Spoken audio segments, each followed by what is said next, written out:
razón, puede que haya sido una sección de una grúa industrial que estaba en los puertos, que se llamaba Superman, dejó de funcionar, la fundieron y por porosidad, pues se dice que los tornillos son de regular calidad, por porosidad del acero.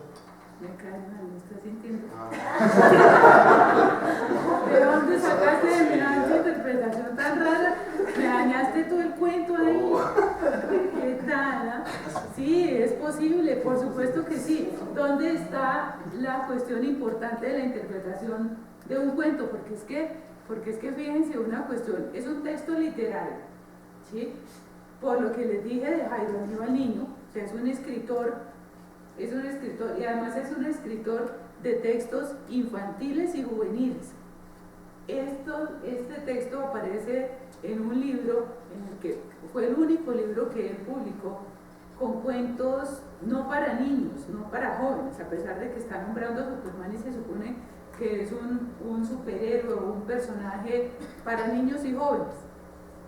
Ahora entiendo por qué le dañaron todo el cuento a Superman. Ustedes, mire, con esa interpretación, es que Barda era ciego, y además porosidad, ay, qué pecado, pobrecito. Pero bueno, entonces, présteme atención a esto. ¿Dónde está la coincidencia? Porque es que si no todo se vale. En un texto literario, pues lo interpreto como a mí se me ocurra, y en dónde está la coincidencia. ¿Dónde creen ustedes que está la coincidencia en la interpretación de ese texto? Primero aclarando que toda interpretación es absolutamente individual, pero no puede ser tan individual o tan cerrada como para que se pierda el sentido social, ¿sí? Pues es un texto literario que va a toda la comunidad. Si fuera tan libre, pues se vale todo tipo de interpretación, pero hay algún punto de encuentro. ¿Tú en qué crees que está ese punto de encuentro en la interpretación de ese cuento? La interpretación que tú hagas y la que yo pueda hacer, yo que no soy científica y tú que sí lo eres, ¿dónde va a ser? ¿Dónde nos encontramos los dos al interpretar ese texto? No sé, entonces, Superman, pues que estaba muerto. Sí, Superman murió. Me rompiste el corazón, pero está bien, Superman murió. ¿En qué otro punto crees tú que estaría el encuentro en la interpretación? Ese origen de la sociedad puede decir que todo posterior se acaba.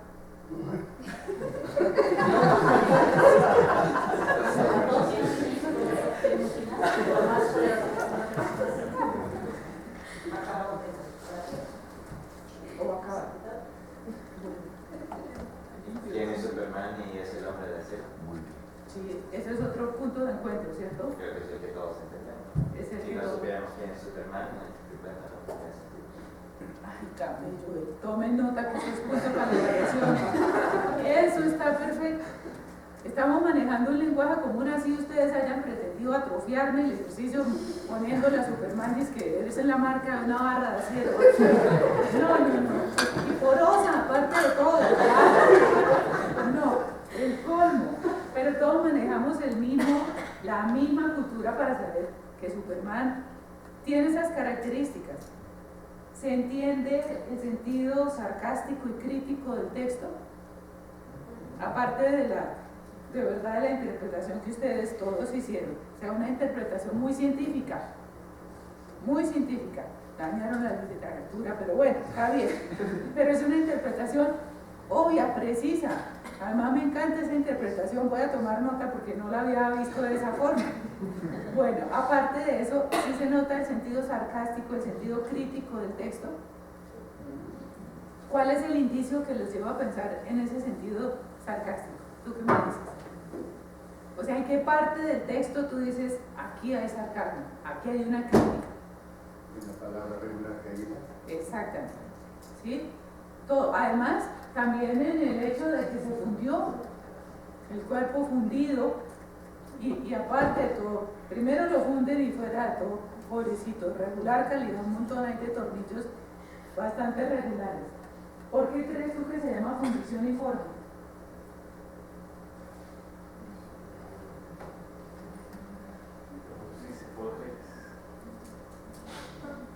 ¿Por qué no se llama Superman derretido o Superman fundido. ¿Por qué crees tú que fundición y forma? A partir de Superman muerto se muestra entonces. Superman fundido, ¿cierto? No le pongan muerto, pobrecitos, no les digo, ustedes son demasiado crueles. Otra, ¿qué título le darías tú? Aparte de ese, cámbiale el título.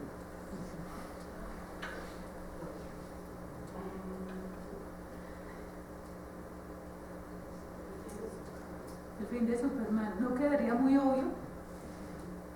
El fin de Superman. Pero no interesa. Super tornillo de baja calidad. No, lo acabo de fulminar al pobre. ¿Qué otro título le darías tú? Como el ave fénix, de algo que se supone que ya se destruye por algo que ¿será de regular calidad se puede servir para algo? Pues así como en el sentido del ave fénix. también. Reciclar. Sí, pero el ave fénix, a ver, frente al ave fénix tengo una objeción, y es que el ave fénix tiene un sentido, un significado de renacimiento poderoso. ¿Será que acá es posible considerarlo? No. Por la palabra de regular calidad, ¿cierto? Por esas dos expresiones de regular. Por reciclaje. Ya no, el ave fénix sino reciclaje. ¿A qué superhéroe tú querrías verlo protagonista de un cuento como esos? ¿A qué superhéroe? ¿Cualquiera podría estar ahí? No, ese no es superhéroe. Para nada, por Dios. Bájale. A ver, ¿a cuál? ¿Tú qué dices? ¿Iron Man? Bueno, Iron Man. ¿Sí cuadra? ¿Por qué? Porque al final su armadura es de acero, ¿no? De hierro, por eso es Iron Man. Hombre de hierro. Bueno, también. Señor.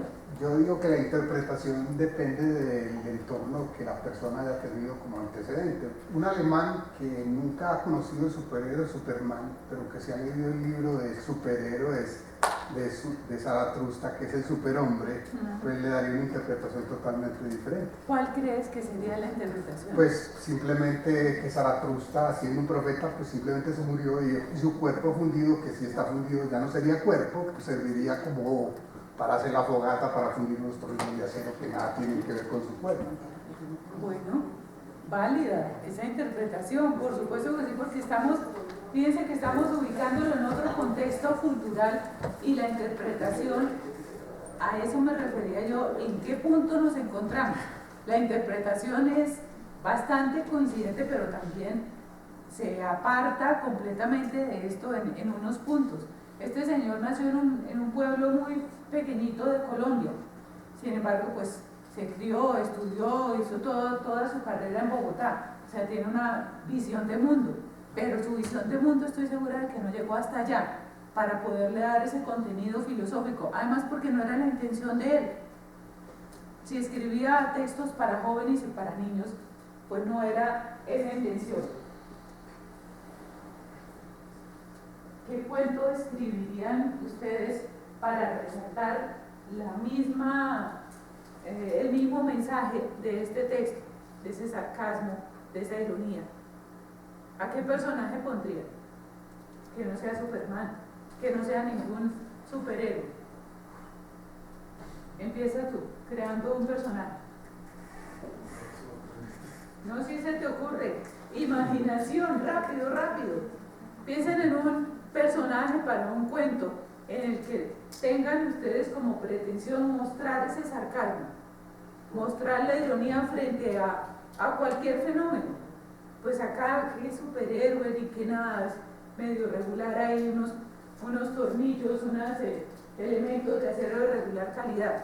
Se está desacralizando ese héroe sagrado, ¿cierto? Ese gran superhéroe, lo puso al nivel mínimo de regular calidad. ¿Qué personaje quieren ustedes desacralizar? ¿Tú? Todo se imaginó Max Planck, menos que en su teoría del cuerpo negro tuviera que crear una constante para... Hazme el favor de traducirme eso. No, señor. A ver, qué buena gente, por Dios, comunicación, entonces todo lo que les he hablado ahora se echó por la borda. A ver, comunicación. ¿Qué personaje quieres desacralizar? ¿Tú qué dices? El rey Midas. El rey Midas. Bueno. El que se comía. No, que todo lo que tocaba era oro y que se perdió. Bueno, ¿qué le hacemos al rey Midas? Oro de 10 quilates. Oro de 10 quilates. ¿Pero qué lo ponemos a hacer? Tú, al rey Midas, ¿qué lo ponemos a hacer? El rey Midas, ¿qué hace el rey Midas? Que fue a empeñar algo que convirtió y resultó pirita.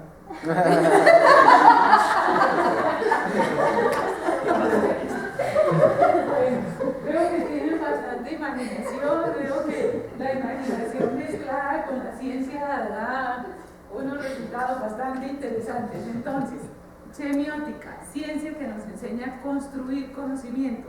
¿De qué manera? Teniendo en cuenta que hay un conocimiento básico, perdón, un segundo.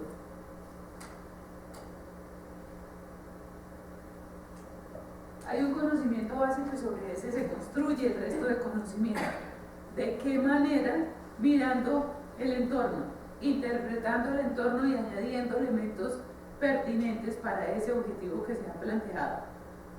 La semiótica enseña también a comunicarnos mejor, a tener consideración por el interlocutor y no confundir al interlocutor. La semiótica nos recuerda que somos parte de una cultura, que tenemos unas manifestaciones, unas expresiones que a veces la cultura nos hace pensar y sentir la realidad de una manera bastante particular. Que esa cultura, esa comunicación y esa semiótica nos recuerda que necesitamos un lenguaje efectivo, verbal o no verbal, para poder lograr esos objetivos. ¿Hay alguna pregunta? Todo está así tan suprema y absolutamente claro. ¡Qué maravilla! Claro que yo pretendiera dejarles más preguntas a ustedes, que se hicieran muchas preguntas, señora. ¿Qué estudios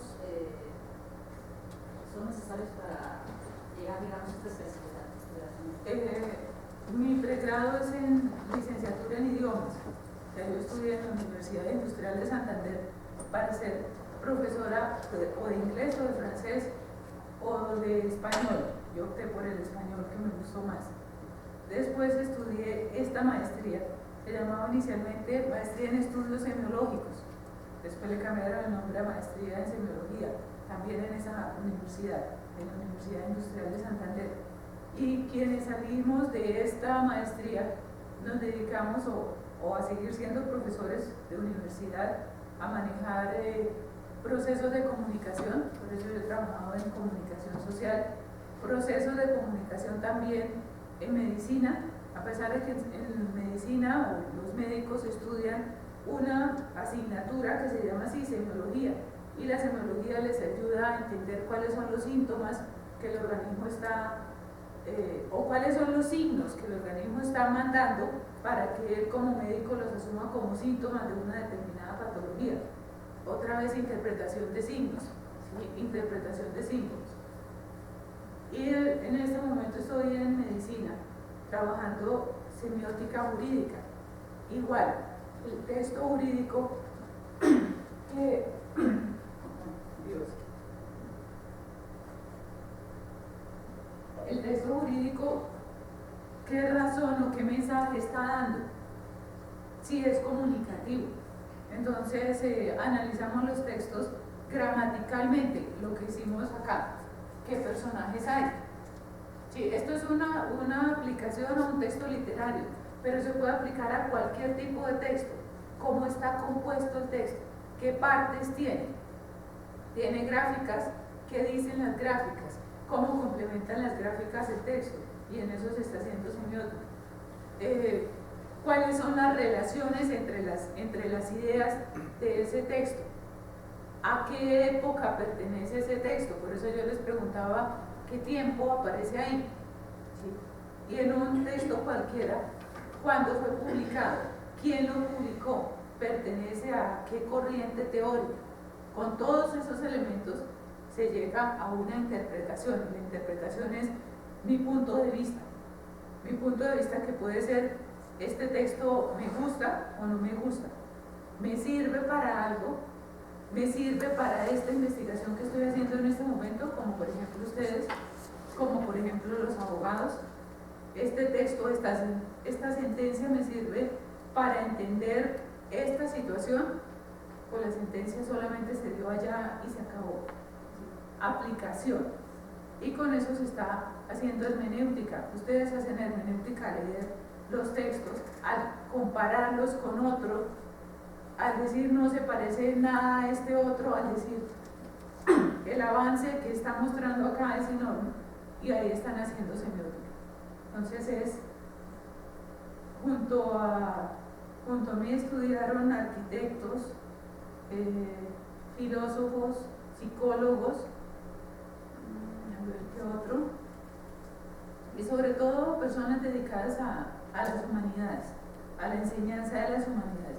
La mayoría era docentes universitarios.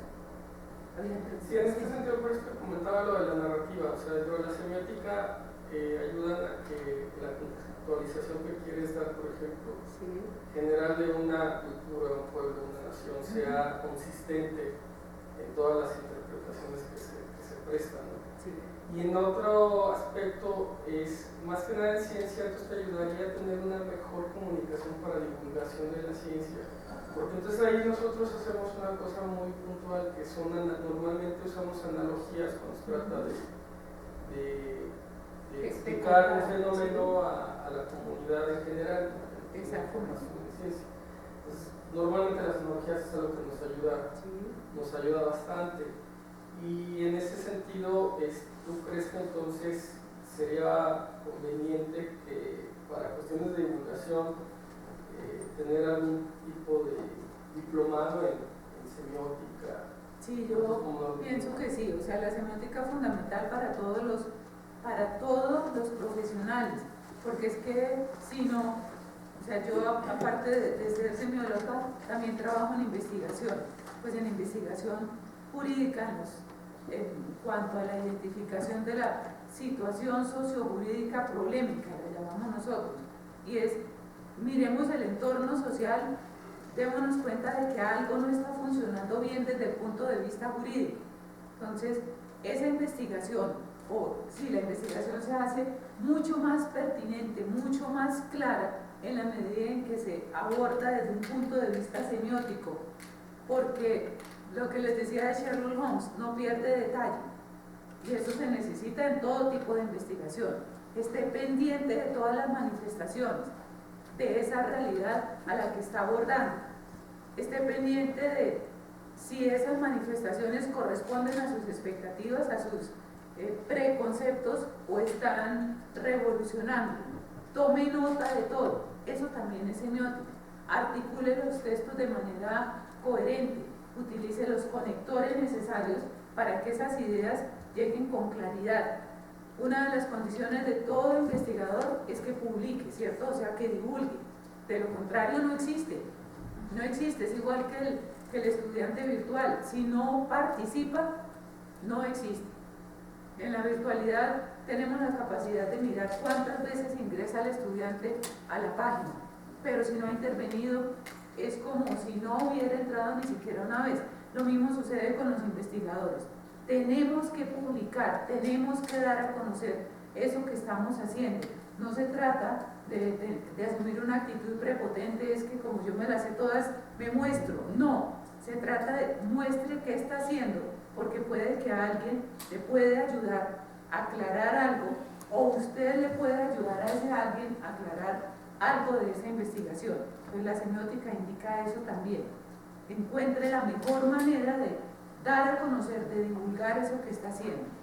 Y la mejor manera es utilizar un lenguaje adecuado, es decir, un lenguaje comunicativo, el lenguaje de las palabras, el verbal, o el lenguaje no verbal, una imagen que dé cuenta de eso que está haciendo es fundamental para complementar el texto escrito. Ponga la imagen en el lugar que es. No olvide escribir las referencias. Un problema gravísimo que tenemos en el campo de la investigación es el plagio. Y ustedes saben lo grave que es el plagio. En Colombia está tipificado ya como delito. O sea, ¿quién? Y yo creo que en todas las legislaciones del mundo está también abordándose como un delito. Pues producir 2 líneas seguidas es un trabajo durísimo. Pues cómo me van a quitar el crédito, ¿no? Cómo lo va a tomar alguien y lo va a presentar como si fuera ese alguien, y lo que yo hice, por lo menos el reconocimiento. Entonces, ese plagio también se puede evitar si manejamos la semiótica, porque tomamos en cuenta y caemos en la cuenta, o sea, nos fijamos de que esto está escrito.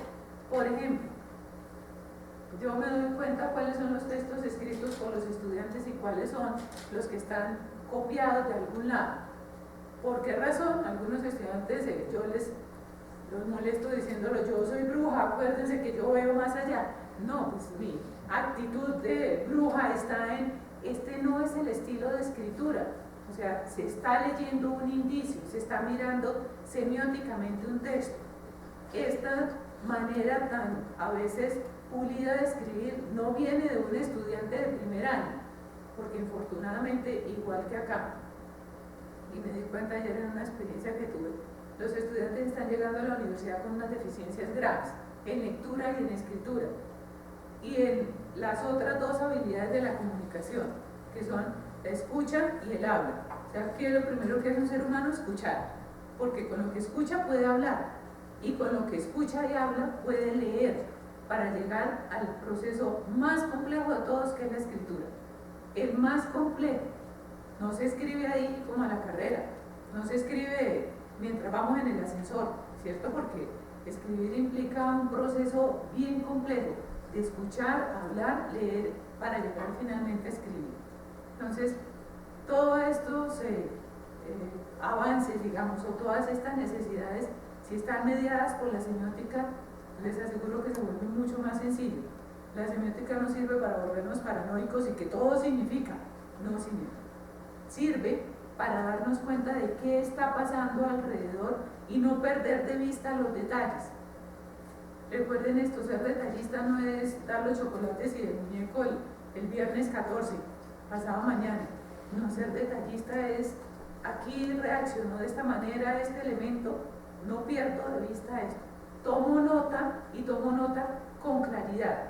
Aún para eso sirve la semiótica, para saber cómo tomar notas, porque es que a veces se toman notas y eso yo me entiendo, y al cabo de 2 semanas, yo qué fue lo que escribí, qué era lo que yo quería decir, este signo, ¿qué es? Yo hice acá un interrogante, pero ¿por qué? Sería que no entendí, ¿sí? Eso es comunicación con uno mismo, porque puede que las notas no las vea sino uno, pero si no las entiende, se acabó ahí la nota que tomé hace 2 semanas y que en ese momento me pareció que era fundamental, pero la escribí mal, o sea, utilicé el signo inadecuado.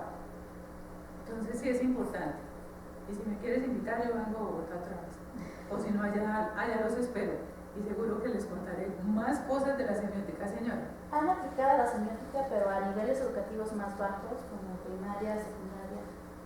Y ojalá se pudiera hacer, por supuesto que sí. Como te decía, algunos de mis compañeros eran profesores, la mayoría eran universitarios, pero para primaria pues sería genial, porque es el momento en el que el ser humano está más despierto, ¿no? Tiene todos sus sentidos mucho más desarrollados, todavía no ha sido contaminado por los dispositivos electrónicos, por lo menos en los primeros años de primaria, ¿no? Todavía no están en este plano, sí, no se han atrofiado estos 2 dedos de estar en este plano, no.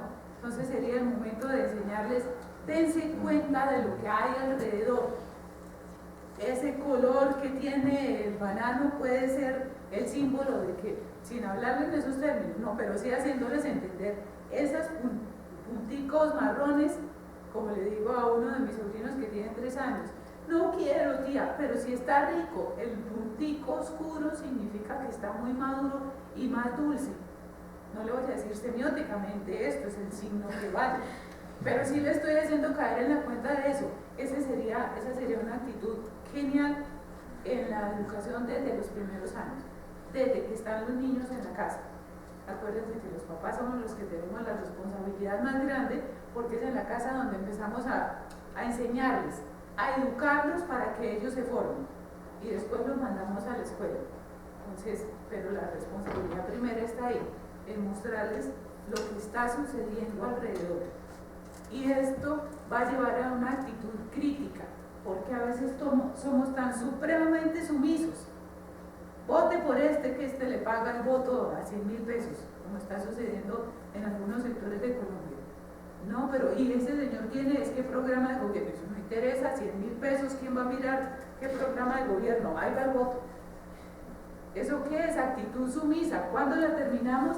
Cuando recibamos la educación semiótica necesaria para que pensemos de manera crítica, o sea, con criterio, sabiendo exactamente por qué sí o por qué no. ¿Sí? La semiótica nos permite evitar esas respuestas de ¿le gustó la película? Sí. ¿Por qué? No sé, algo, química, no sé, porque sí. Ay, no. ¿Por qué razón? Argumentación. ¿Qué argumentos hay precisos? ¿Por qué le gustó la película? Porque desarrolla un tema interesantísimo que es tal desde el principio hasta el fin, y además hay un personaje que lo adereza con tal situación. ¿Se imaginan esa respuesta? Ahí sí tomen nota, que eso no se repite así nomás. Sería genial, y eso sería posible en todos los ámbitos. ¿Por quién va a votar? Por este tipo, porque es que mire el programa de gobierno tan bueno que tiene. ¿Por quién no votaría? Pues por ese que estuvo en la cárcel hace unos meses y ha estado como 5 veces en la cárcel. ¿Qué es lo que está sucediendo en nuestro país? Y yo creo que infortunadamente no es un problema solo de Colombia. Estamos eligiendo, recontraeligiendo a unos senadores, a unos representantes que han tenido bastantes paseos a la cárcel y salen y vuelven. Y lo peor que pasó en las últimas elecciones, el señor encargado de la posesión de un alcalde fue a la cárcel a posesionarlo porque es que estaba en la cárcel. Uy, ¿cómo puede pasar eso?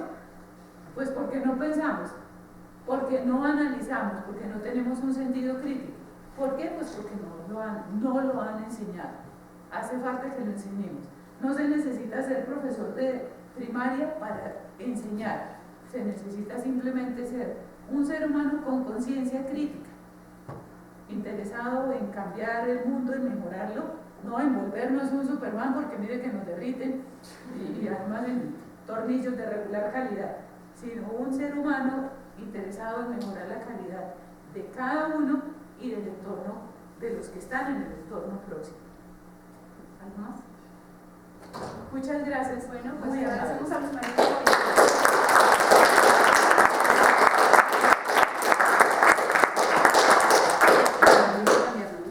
Sí, bueno, muchas gracias. Y muchas gracias de verdad. Si les interesa, yo les doy mi correo electrónico, es luzgutierrezm@gmail.com. Me encantaría recibir información y datos de ustedes y alguna sugerencia semiótica, yo se las envío. O nosotros lo tenemos por si alguien quiere contestar. Muchas gracias. Que estén muy bien.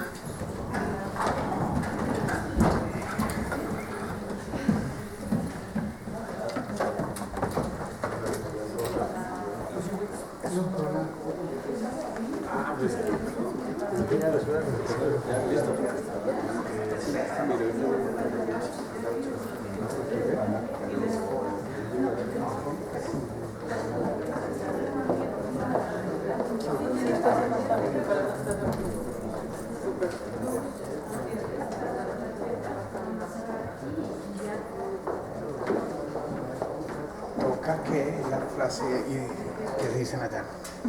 Toca que. ¿Toca qué? En Bucaramanga es la única